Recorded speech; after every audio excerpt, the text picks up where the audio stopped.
The stars looked peaceful through the windows of the trading post. Captain Han watched the busy docking bays where ships from many worlds came and went. His colony ship, the New Soul, sat quietly among them. It was a big ship, home to 300 families who were moving to a new world. Han rubbed his tired eyes. The supply run was taking longer than he wanted. His people needed food, medicine, and fuel for their long trip. The children were getting restless on the ship. They wanted to play and run around, but space was limited. Dr. Ray walked up to him. She looked worried. "The children are asking when we can leave," she said. "My daughter May keeps asking if we're safe here." Han nodded. "We'll leave tomorrow morning. Just need to finish loading the medical supplies." He looked at Ray with understanding. She had 2 children on the ship like many of the adults. That's why they were all traveling together, to build a better life for their families. Across the trading post, something else was happening. Large dark ships moved through space toward the station. They were Vorthak ships painted in dull green and black. The Vorthak were tall, lizard-like creatures with sharp teeth and cold eyes. They thought of themselves as the rulers of this part of space. Commander Yule stood on the bridge of the lead Vorthak ship. He looked at the reports his soldiers had given him. "Humans," he said with a low growl. 300 of them, including many young ones. "Perfect for our needs." The Vorthak Empire needed workers. They liked to take people from other worlds and make them slaves. They had done this many times before. Humans were new to this part of space, so Yule thought they would be easy to catch. "Sir, should we take all of them?" asked one of his officers. Yule shook his head. "No, take only the young ones. Leave the adults behind. When you take the children, the adults become too sad to fight back. It's an old trick that always works." Back on the New Soul, Han was checking the ship's systems when alarms started ringing. Red lights flashed everywhere. His communication officer, a young man named Wu, shouted from his station, "Captain, unknown ships are attacking the trading post. They're heading straight for us." Han ran to the main window. He could see the Vorthak ships now. They were much bigger than his colony ship. The New Soul was built for carrying families, not for fighting. It had only basic weapons. "All hands prepare for emergency jump," Han ordered, but it was too late. Green energy beams hit the New Soul's engines. The ship shook hard and the lights went out for a moment. "Engines are down," Wu reported. "We can't leave." Dr. Ray grabbed Han's arm. "What about the children? We have to protect them." Han's heart sank. He knew his ship couldn't fight the Vorthak. "Send out a distress signal," he told Wu. "Emergency frequency. Tell everyone what's happening here." The first Vorthak soldiers came through the airlocks like a green tide. They were 7 feet tall and moved fast. Their armor made loud clicking sounds as they walked. The humans tried to fight back, but they were not soldiers. They were farmers, doctors, teachers, and engineers. May and her little brother Bin hid with 23 other children in the schoolroom. May was 10 years old, and she tried to keep the younger ones calm. Bin was only 8, but he was brave like his sister. "Stay quiet," May whispered to the other children. "Maybe they won't find us." But the Vorthak had special equipment that could find living creatures. It didn't take long before they broke down the door. The children screamed as the big lizard creatures walked into their hiding place. "These will do nicely," said the Vorthak squad leader. His voice sounded like rocks grinding together. "Young and healthy. They'll work for many years." The Vorthak soldiers grabbed the children. May tried to fight back, but she was too small. Bin bit one of the soldiers, but it only made them angry. Soon all 25 children were captured. Dr. Ray ran toward the schoolroom when she heard the screaming. She found Vorthak soldiers carrying her children away. "May, Bin!" She cried out and tried to reach them. A Vorthak soldier pushed her back with his weapon. "Stay back, human. You should be happy. Your young ones will have work to do." "They will be useful." "Please," Dr. Ray begged. "They're just children." "Take me instead," the soldier laughed. It was a cold, terrible sound. "We don't want old ones. Only the young ones can be trained properly." Captain Han fought his way to the cargo bay where the Vorthak were loading the children onto their ships. He saw May looking back at him through the window of the Vorthak transport. Her eyes were full of fear, but she was still trying to be brave. "We'll come for you," Han shouted, even though he didn't know if she could hear him. "We'll find you!" Commander Yule watched the loading process from his ship's bridge. Everything was going as planned. The human adults were too upset about their children to fight properly. Soon his ships would be gone and the humans would be left with nothing but sadness. "Sir, we're getting strange signals from the human ship. reported a Vorthak communication officer. What kind of signals? Emergency broadcasts. They're calling for help on many different frequencies. You'll made us sound like a laugh. Let them call. By the time any help arrives, we'll be back in Vorthak space. And who would want to fight us over a few human children? The last of the children were loaded onto the Vorthak ships. May held Bin's hand tightly as they were pushed into a cold metal room with the other children. The room smelled bad and was very dark. I want to go home, whispered a little girl named Sewell. We will go home, May said firmly. Our parents will come for us. I know they will, Bin nodded. Even though he was scared, he believed his big sister. Humans don't give up, he said. That's what Dad always says. On the new Sol, Captain Han stood in his damaged communication room. Wu was still sending out distress signals, but Han knew it might be too late. The Vorthak ships were already preparing to jump to hyperspace. Captain, Wu said quietly, I've sent the signals on all emergency channels. If there are any human ships in this area, they'll know what happened. Han nodded, but he felt hopeless. The nearest human military base was weeks away. By then, the children would be lost somewhere in Vorthak space. Dr. Ray came into the room. Her face was wet with tears, but her eyes were angry. They took them all, she said. 25 children. The youngest was only 6 years old. As the Vorthak ships disappeared into hyperspace, an old alien trader watched from his small ship near the trading post. He was part of a species that looked like walking trees. His name was Elder Coram, and he had lived for 300 years. He had seen many wars and many terrible things. Coram's assistant, a young member of his species, asked, Elder, should we help the humans? The old trader shook his head slowly. There's nothing we can do now. But I fear for the Vorthak. They have made a terrible mistake. What do you mean? Elder Coram looked at the place where the Vorthak ships had vanished. In all my years, I have seen many species rise and fall, but I have never seen anything like what humans do when their children are threatened. The Vorthak think they have won something today. They don't know they have just signed their own death warrant. The assistant didn't understand. But Elder, the Vorthak Empire is very powerful. Humans are new to space. What can they do? Elder Coram began preparing his ship to leave the trading post quickly. You will see, young one. The whole galaxy will see. When humans lose their children, they don't just get angry. They become something else entirely. Something terrible and unstoppable. As his ship flew away from the trading post, Elder Coram sent out his own message on the old trader networks. It was short but clear. The Vorthak have taken human children. Prepare for war. Back on the new Sol, Captain Han looked at his broken ship and his crying people, but deep in his heart something was burning. It wasn't just sadness or anger. It was something much stronger. He turned to Wu and gave him new orders. Send another message. This one goes directly to Earth Defense Command.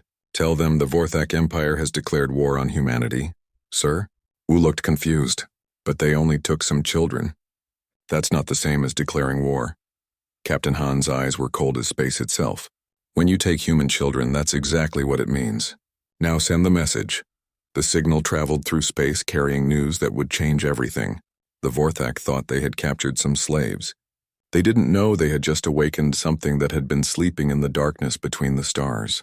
Something that would not stop, would not rest, and would not show mercy until every human child was safely home. The message traveled fast through space. It jumped from one communication station to another, spreading the terrible news. Human children had been taken. The words moved through the galaxy like fire through dry grass. On Earth, Ambassador Tay was having breakfast when his emergency communicator started beeping. He was a calm man who had spent 20 years working with alien species. Not much could surprise him anymore. But when he read the message from the new Sol, his coffee cup fell from his hands and broke on the floor. Human children captured by Vorthak Empire, the message said. 25 young ones taken as slaves. Request immediate military response. Tay's hands shook as he reached for his secure communication device. He had to call the other human ambassadors across the galaxy. They all needed to know what had happened. More importantly, they all needed to come home. Fast. Halfway across the galaxy on the trade world of Nexus Prime, human Captain Wu was buying supplies for his cargo ship. He was not the same Wu from the new Sol. This was Captain Wu of the merchant vessel Lucky Star. He was talking with an alien trader when every human in the marketplace suddenly stopped what they were doing. Their personal communicators were all beeping at the same time. The sound filled the air like angry insects. Captain Wu looked at his device and read the message. His face went white. The alien trader, a blue-skinned creature with 4 arms, noticed the change. "What's wrong, friend Wu? You look sick." "I have to go," Captain Wu said. He dropped the supplies he was buying and ran toward his ship. All around the marketplace, other humans were doing the same thing. They left their business deals, their shopping, their meetings. Everything stopped. The alien trader watched them go with growing worry. He had never seen humans act like this before. Something terrible must have happened. On the planet Kepler 442b, the Galactic Council was having their monthly meeting. Council leader Moore, an old bird-like creature with silver feathers, was listening to reports about trade disputes when her assistant rushed into the chamber. "Leader Moore," the assistant whispered urgently, "we're getting reports from all over the galaxy. The humans are leaving." "All of them? What do you mean leaving?" "Every human diplomat, trader, and civilian is heading back to human space. They won't say why. They're just packing up and going home." Council leader Moore had been alive for 200 years. She remembered the early days when humans first came to the galaxy. She remembered what happened to species that made humans angry. Her heart started beating faster. "Find out what happened," she ordered. "And do it quickly." The answer came within an hour. A junior council member, a nervous creature that looked like a walking flower, brought the terrible news. "Leader Moore, the Vorthak Empire has captured human children, 25 of them from a colony ship." The council chamber became very quiet. Every alien in the room knew what this meant. They had all heard the stories. They knew about the Martian incident. They knew about the Children's Crusade. They knew what humans did to anyone who hurt their young ones. Council leader Moore stood up from her chair. "Send an immediate message to Emperor Thex of the Vorthak Empire. Tell him he must return those children right now. Tell him his empire depends on it." But it was already too late for messages. In the deepest parts of human space, things were happening that would shake the galaxy. Captain Sung of the Human Defense Force was in his office on Mars when the red alert came through. He was a big man with gray hair and scars from old battles. He had fought in the border wars and the pirate campaigns. He thought he had seen everything. But when he read the report about the captured children, something cold settled in his stomach. He pressed a button on his desk that he had hoped never to use. "All stations, this is General Sung," he said into his communicator. His voice was calm, but everyone who knew him could hear the danger underneath. "Protocol 7 is now in effect. I repeat, Protocol 7 is now in effect." Across human space, military bases that had been quiet suddenly came alive. Ships that had been in storage were pulled out and prepared for war. Soldiers who had been on leave were called back to duty. The human war machine was waking up. Dr. Kang was a scientist who studied alien minds. She worked for the military, helping them understand how different species thought and fought. She was at her home on Europa when the call came. "Doctor, we need you at headquarters immediately," said the voice on her communicator. "It's about the Vorthak situation." Dr. Kang knew what that meant. She packed quickly and took the fastest ship to Mars. When she arrived at the military headquarters, she found General Sung waiting for her with a room full of other officers. "Doctor," General Sung said, "tell me everything you know about Vorthak psychology. How do they think? What are they afraid of?" Dr. Kang had studied the Vorthak for years. "They're a warrior culture, General. They respect strength and despise weakness. They think taking slaves makes them powerful. And what would make them give back our children?" Dr. Kang thought carefully. "Fear, General. They would need to be more afraid of keeping the children than they are of losing face by returning them." General Sung nodded. "Then we'll give them something to fear." On the other side of the galaxy, information broker Kex was having a very bad day. Kex looked like a giant mantis with long arms and big compound eyes. He sold information to anyone willing to pay for it. Usually he loved days when big news happened because it meant more profit. But today was different. Today, every alien who bought information from him was asking the same question. How bad is this going to be? Kex knew the answer, but he almost didn't want to say it out loud. He had files on human military responses dating back 50 years. He knew what happened to the Jarix Consortium when they experimented on captured human prisoners. He knew what happened to the Nixari Empire when they were caught selling human children to slave markets. "It's going to be very bad," he told his customers. "Worse than bad. The Vorthak Empire is about to learn why you never, ever hurt human children.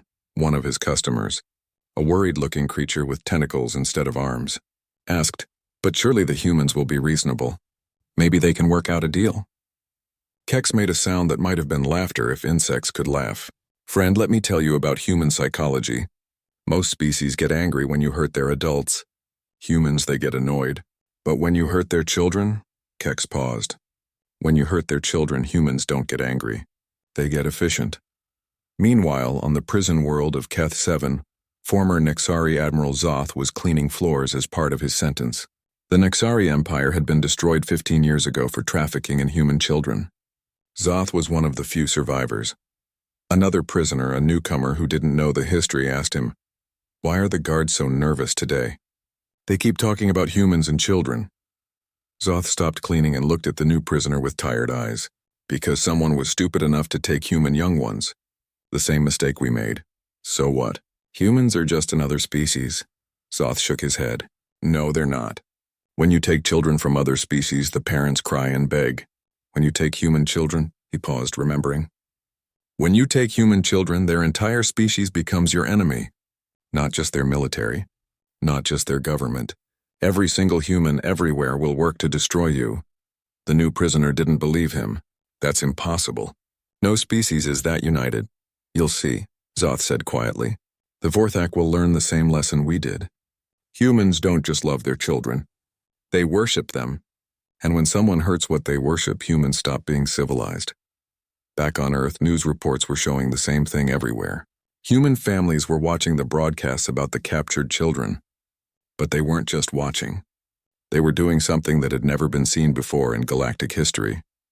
Regular human citizens were donating money to the military. Retired soldiers were volunteering to return to service. Engineers were offering to work for free to build more ships. Scientists were sharing their research without asking for payment. In schools, human children were making care packages for the families of the captured kids. In hospitals, doctors were volunteering to serve on military medical ships. In spaceports, civilian ship captains were offering their vessels for the rescue mission. Ambassador Tay was on his way back to Earth when he received a message from his alien counterpart, Ambassador Vix of the Centauri Federation. "Tay, hi friend," the message said. "Please tell me there's still time to stop this. The Council is willing to mediate. We can work out a deal with the Vorthak." Tay recorded his response carefully. "Vix, I appreciate your concern. But you don't understand. This isn't about politics or territory or trade rights. 25 human children are being held as slaves. There will be no deals. There will be no negotiations. There will only be the return of our children, or the complete destruction of everyone responsible." Vix sent back another message quickly. "But surely you can't mean complete destruction? The Vorthak Empire has billions of citizens." "The children, Vix," Tay replied. "Return the children and the Vorthak civilians will be fine. Keep them." He didn't finish the sentence. He didn't need to. On the border between human and Vorthak space, automated defense stations were powering up systems that had been asleep for decades. Deep in Vorthak space, on their homeworld of Cathara, the captured human children were being held in a large gray building. The building had no windows, just cold metal walls and bright lights that never turned off. The children were kept in one big room with thin blankets and bowls of strange food that tasted bad. May sat with her little brother Bin in a corner of the room. She had become the leader of the children, even though she was only 10 years old. The youngest child, Little Soul, who was just 6, stayed close to May because she was scared. "I want my mommy," Soul whispered, trying not to cry. May put her arm around the little girl. "We'll see our families again. But right now we need to be strong and help each other." The Vorthak guards came into the room 3 times a day to bring food and check on the prisoners. They were big and scary, with their lizard faces and sharp teeth. But May noticed things about them. She saw that they always walked the same path around the room. She saw that they counted the children the same way every time. She saw that they were lazy and didn't pay attention to details. "Bin," she whispered to her brother, "we need to make a plan." "What kind of plan?" "An escape plan. But we have to be smart about it. We have to wait for the right time." The facility commander was Overseer Grax, a mean Vorthak with scars on his face. He thought human children were weak and helpless. He didn't worry about them trying to escape because he believed they were too scared to do anything. But May was watching everything. She learned that the guards changed shifts every 8 hours. She learned that there was a delivery entrance where food came in. She learned that the emergency exits were not locked from the inside.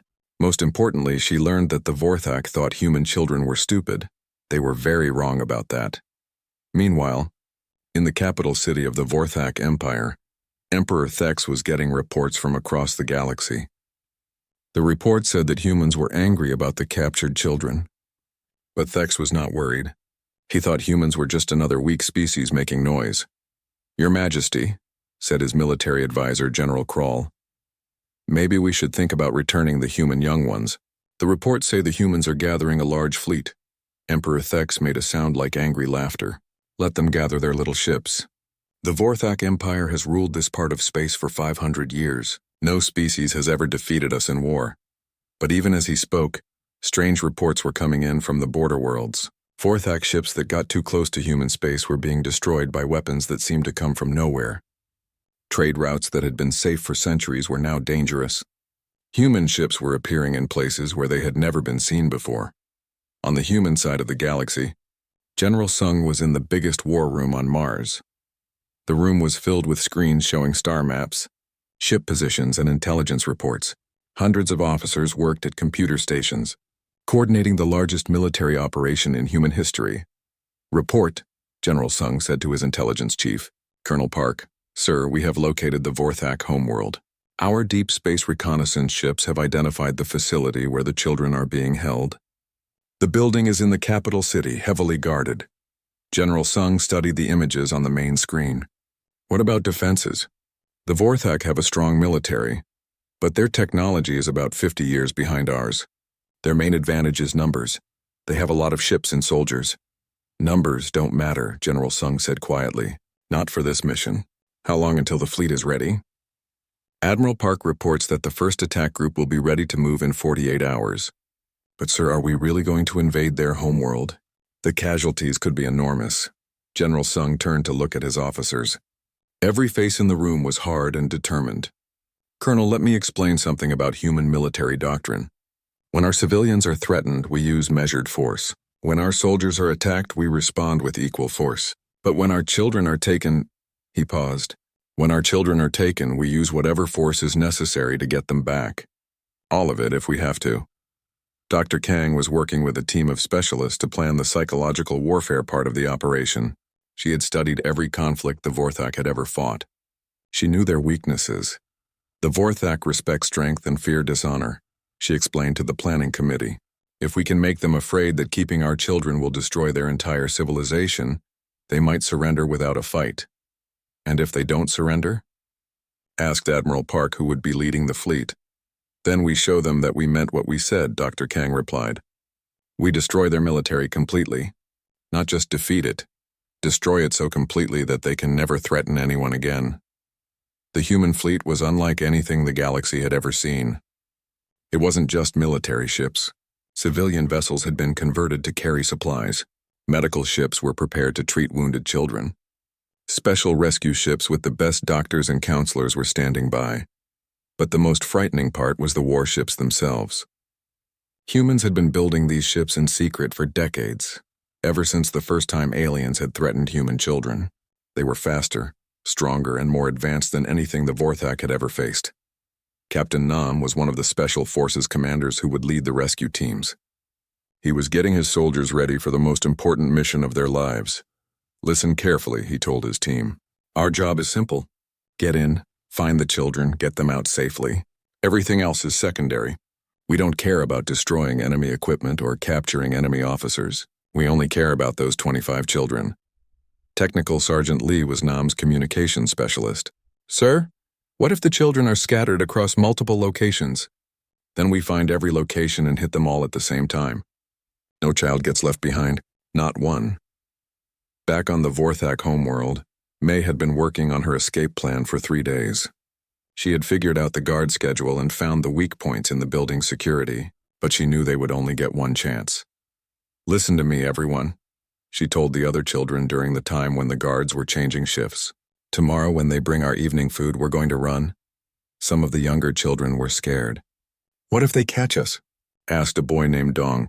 If we stay here, we'll never see our families again, May said firmly. If we try to escape, at least we have a chance. Besides, I know our parents are coming for us, but we have to help ourselves too. Ben nodded. May's right. We can't just sit here waiting to be rescued. We have to try. May had divided the children into 3 groups. The older children, like her and Ben, would create a distraction. The middle group would help the youngest children run toward the emergency exits. The third group would try to find communication equipment to call for help. It was a good plan for children to make.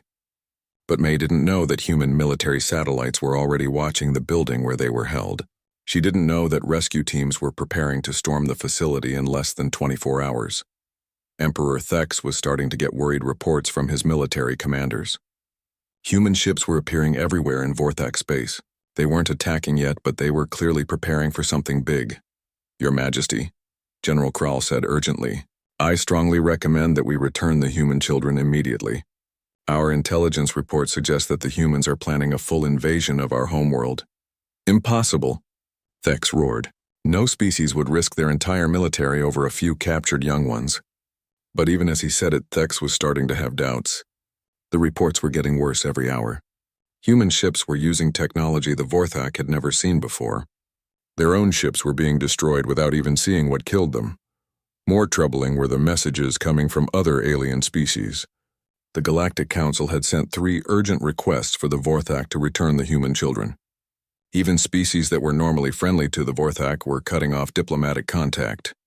Sire, said his science advisor, a nervous Vorthak named Vex. I've been studying historical records of human military actions. When humans say they will do something, they do it. Always. What are you trying to say? I'm saying that if we don't return their children, they will destroy our entire empire. Not conquer it. Destroy it. Thex wanted to dismiss this as cowardice, but the fear in his advisor's eyes was real. Show me these historical records. What Vex showed him made Thex's blood run cold. The Martian incident, where humans had turned an entire world into glass when aliens experimented on human prisoners. The HFY War, where an entire empire had been wiped out for trafficking human children. The Jarix Purge, where a trading consortium had simply vanished after they tried to clone human soldiers. How many ships are the humans bringing? Thex asked quietly. General Krall consulted his reports. We estimate at least 2,000 warships plus support vessels. But Majesty, our spies report that this is only the first wave. More ships are coming from deeper in human space. How many more? We don't know. Our spies can't get close enough to count them all. But the number might be all of them. Thex finally understood what he was facing. This wasn't a military response to a border incident. This was the entire human species coming to take their children back. Admiral Park stood on the bridge of the human flagship Terra's Wrath, watching the Vorthak homeworld grow larger on the main screen. Around him, 2,000 human warships moved through space like a pack of hunting wolves. This was not just a rescue mission. This was a demonstration. Admiral, we're receiving a response from Emperor Thex, reported Communications Officer Lee. Put it through. The Lizard Emperor's voice filled the bridge. He sounded angry, but Admiral Park could hear the fear underneath. Human fleet, you are in violation of Vorthak space. Leave immediately or face the consequences. Admiral Park smiled coldly. Emperor Thex, this is Admiral Park of the Human Defense Force. You have exactly 1 hour to return our children, unharmed, to the landing pad in front of your palace. If you do this, my ships will leave your space peacefully. And if I refuse, then you will learn why the galaxy fears what happens when humans lose their children. The communication ended. Admiral Park turned to his tactical officer. Colonel Min, begin Operation Homecoming. The human attack was unlike anything the Vorthak had ever experienced. It didn't start with bombs or energy weapons. It started with something much worse. Absolute technological superiority. Every Vorthak military communication was suddenly being broadcast across their own networks. Vorthak soldiers could hear their commanders panicking as they realized their weapons couldn't lock onto the human ships. The humans had some kind of stealth technology that made them nearly invisible to Vorthak sensors, but the humans weren't invisible to each other. They moved through Vorthak space like they owned it, destroying military targets with surgical precision. Not one civilian building was touched. Not one non-military ship was harmed. But every Vorthak weapons platform, every military base, Every warship was being systematically eliminated. On the bridge of a Vorthak cruiser, Captain Vor watched his weapons officer try desperately to target the human ships. "I can't get a lock, Captain. They're jamming all our targeting systems." "Then fire anyway. Flood the area with energy bursts." The Vorthak ship fired everything it had in all directions. The space around them lit up with weapons fire. But when the light faded, the human ships were still there, undamaged. "How is that possible?" Vor whispered. His answer came in the form of a precise energy beam that cut his ship in half. The human ships weren't just invisible. They had shields that could stop any weapon the Vorthak could fire.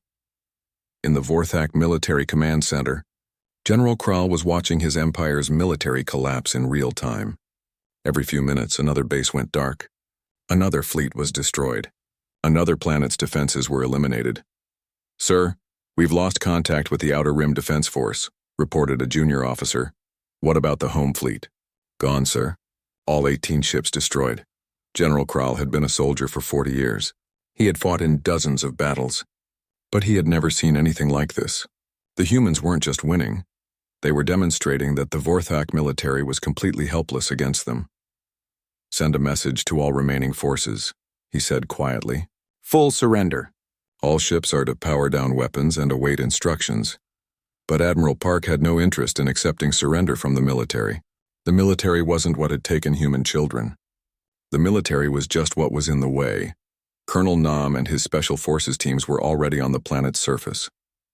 They had been inserted during the confusion of the orbital battle, using transport ships that were even more advanced than the warships. "Team leaders, report," Nam said into his communicator, as they approached the prison facility. "Alpha team in position." At the north entrance came the first reply. "Bravo. Team covering the south exit. Charlie team has eyes on the main building." Nam looked at the gray concrete structure, where the human children were being held. It looked like a fortress, but he knew his teams could break through anything the Vorthak had built. "Technical Sergeant Lee, can you tap into their internal communication system?" Lee was already working on a portable computer terminal. "Give me 2 minutes, sir." Inside the prison, May was preparing for her escape attempt when something strange happened. The lights went out for a few seconds, then came back on. Then she heard something that made her heart jump. Explosions in the distance. "What's that noise?" asked Bin. May listened carefully. She knew that sound from movies and video games. "Those are weapons firing. Someone is fighting the Vorthak." Some of the other children looked scared, but May felt hope for the first time in days. "I think help is coming." Overseer Grax was in his office when the building's alarms started ringing. He looked at his security screens and saw something impossible. The Vorthak military was being destroyed all around the city. Ships were falling from the sky. Buildings were exploding. "What's happening?" he demanded from his communications officer. "Sir, it's the humans. They've invaded the homeworld." Grax felt his blood turn to ice. He had heard stories about what humans did when their children were threatened, but he had thought they were just stories. Now he realized they were all true. "Double the guard on the prisoners," he ordered. "If the humans want their young ones back, they'll have to negotiate for them." But Grax had made a fatal mistake. He thought he could use the children as bargaining chips. He didn't understand that to humans, children weren't negotiating points. They were the most precious thing in the universe. Colonel Nam's team was moving through the building like silent death. The Vorthak guards never even saw them coming. Advanced human technology allowed the soldiers to see through walls, move without sound, and neutralize enemies without violence when possible. "Sleep gas deployed in Corridor 3, reported one team member. "Guards are unconscious. Motion detectors show 25 human life signs in the main holding area," added another. "All appear to be healthy and mobile." Nam felt relief wash over him. The children were alive and unharmed. Now he just had to get them out safely. Inside the prison room, May heard new sounds. Footsteps in the corridor outside, but different from the heavy footsteps of Vorthak guards. These were lighter, more careful. "Everyone stay calm," she whispered to the other children. "I think rescue is coming, but we need to be ready." The door to their prison suddenly opened, but instead of Vorthak guards, a human soldier in advanced armor stepped through. He removed his helmet, showing a kind face with worried eyes.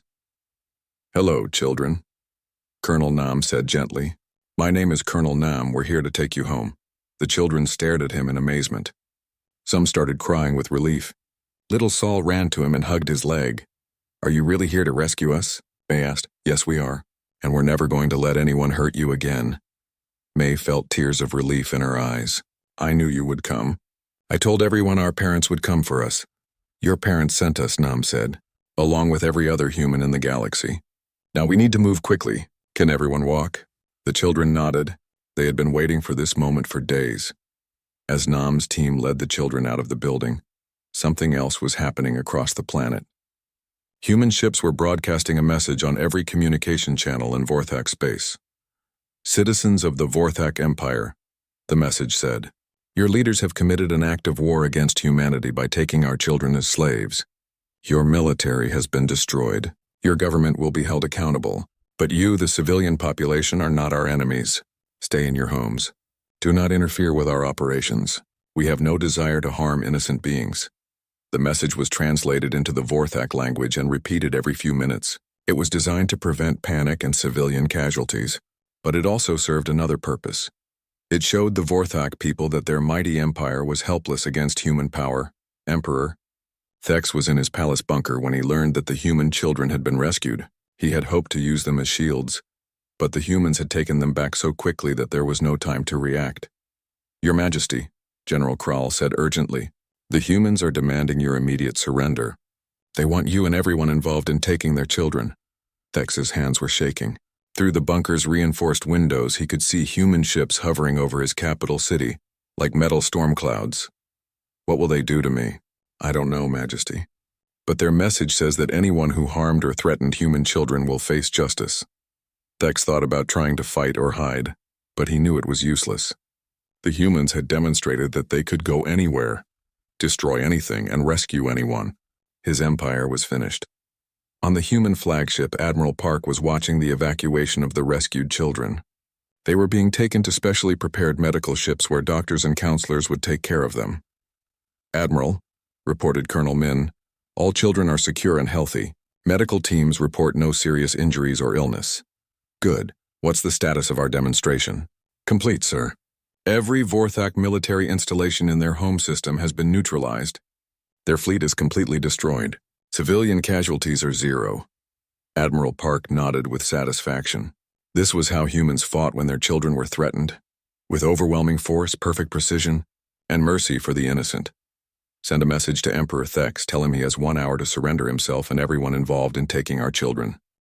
The human transport ship Safe Harbor approached Earth's moon with its precious cargo. Inside the medical bay, 25 rescued children looked through the windows at the blue and white planet that was home. They had been gone for only 1 week, but it felt like a lifetime. May held little Saul's hand as they watched Earth grow larger. Around them, human doctors and counselors made sure everyone was healthy and ready to see their families again. Are our parents really waiting for us? Asked Bin. Dr. Kang smiled at him. Your parents, your brothers and sisters, your grandparents, your friends, everyone who loves you is waiting. The whole world has been praying for you to come home safely. The ship docked at Luna Station where families had been waiting since they first heard the children had been rescued. When the doors opened, there was an explosion of joy and tears as children ran into the arms of their parents.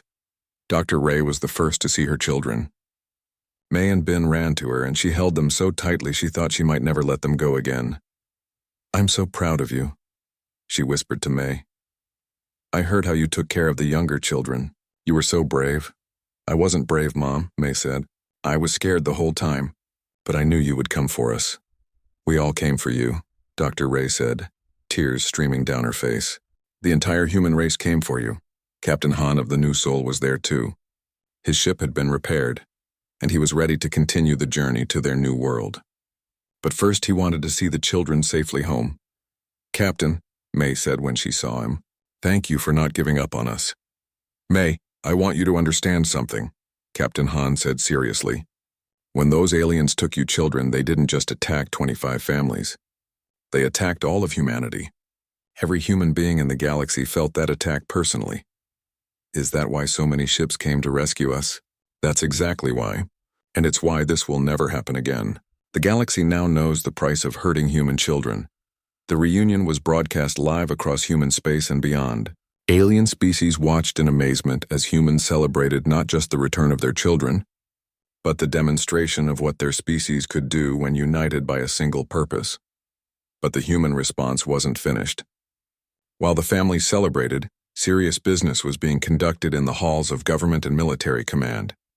Chancellor Rowe, the head of the human colonial government, stood before the Galactic Council to address what had happened. The council chamber was packed with representatives from hundreds of worlds, all wanting to hear what humanity had to say. Fellow beings of the galaxy, Chancellor Rowe began, 1 week ago the Vorthak Empire made a terrible mistake. They believed they could take human children and use them as slaves. They were wrong. The alien representatives listened in complete silence. Everyone had seen the reports of how quickly and completely the human military had destroyed the Vorthak Empire. Some of you might think our response was too harsh, Chancellor Rowe continued. You might believe that destroying an entire empire over 25 children was excessive. Let me be very clear about something. If anyone ever threatens human children again, our response will be exactly the same. Council Leader Moore, the ancient bird-like leader of the council, spoke carefully. Chancellor, surely there must be room for negotiation in such situations. Diplomatic solutions? Chancellor Rowe's expression was cold as space. Councillor Moore, would you negotiate with someone who kidnapped your children? Would you accept diplomatic solutions while your young ones were being held as slaves? Well, no, but then you understand our position perfectly. Human children are not negotiating points. They are not acceptable losses. They are not acceptable risks. Anyone who threatens them threatens all of humanity, and we will respond with our full strength every single time. The message was received clearly by every species in the galaxy. The age of anyone being able to casually threaten or harm humans was over. Meanwhile, on the former Vorthak homeworld, a different kind of work was beginning. The planet had been placed under human protection, but not as conquerors. The humans were there as guardians, making sure that the civilian population was safe and cared for. General Sung had established a temporary headquarters in what used to be the Vorthak Military Command Center. But instead of ruling through fear like the old empire, the humans were organizing food distribution, medical care, and basic services for the population. Sir, reported Colonel Park, the Vorthak civilians are asking why we're helping them. They expected us to treat them as we treated their military. What did you tell them? I told them that humans don't make war on children and families. We destroyed their military because it threatened our children. But their people never hurt anyone. General Sung nodded approvingly. That's exactly right. We want the galaxy to understand that human justice is precise. We will destroy anyone who hurts our children, but we will protect those who are innocent. The former Emperor Thex was being held in comfortable but secure quarters, waiting for his trial. He had expected to be tortured or killed immediately, but instead he was being treated fairly. Human lawyers were even helping him prepare his defense. I don't understand, he said to his human attorney, Ms. Kim. Your people destroyed my empire. Why are you helping me now? Because you deserve a fair trial, Ms. Kim replied. What you did was terrible, but you're still a thinking being with rights. Humans believe in justice, not revenge. But I ordered the capture of your children. Yes, and you'll be punished for that. But the punishment will fit the crime, and it will be decided by law, not by anger. Thex was quiet for a long moment. Your species is very strange. You fight like monsters when your young are threatened, but you treat prisoners better than we ever treated our own people. That's what makes us human, Ms. Kim said simply. Back on Earth, the rescued children were adjusting to their lives again. May had become something of a celebrity because of how she had led the other children during their captivity. News reporters wanted to interview her, and she had received thousands of letters from children all over human space. But May didn't want to be famous. She just wanted to be a normal 10-year-old girl again. She was talking to Dr. Kang about this during one of her counseling sessions. I keep having dreams about the prison, May said. Not scary dreams, but dreams where I'm still taking care of the other children. Like I'm still responsible for them. May, you did something very special, Dr. Kang said gently. You showed leadership and courage when everyone was scared and far from home. But you don't have to carry that responsibility anymore. What if something like this happens again? What if other children need help? Dr. Kang smiled. If something like this ever happens again, which it won't, there will be adults to handle it. Your job now is to be a child. Play with your friends.